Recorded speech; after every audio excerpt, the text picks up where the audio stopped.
एका अत्याधुनिक प्रयोगशाळेत प्रोफेसर परमेश्वर आणि त्यांच्या शास्त्रज्ञांच्या टीमने तंत्रज्ञान आणि निसर्ग यांचा मेळ साधण्यासाठी अथक परिश्रम घेतले. त्यांचे ध्येय, कृत्रिम गवत तयार करा जे वास्तविक गोष्टीच्या बरोबरीने वाढेल.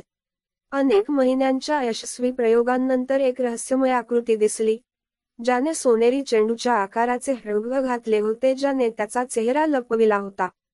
भगवान यांच्या मार्गदर्शनाने संघाने एक क्रांतिकारी कृत्रिम गवत तयार केले, ज्याने त्याच्या नैसर्गिक समकक्षाच्या गुणधर्मांची नक्कल केली. इकोवेव्ह असे नाव देण्यात आले.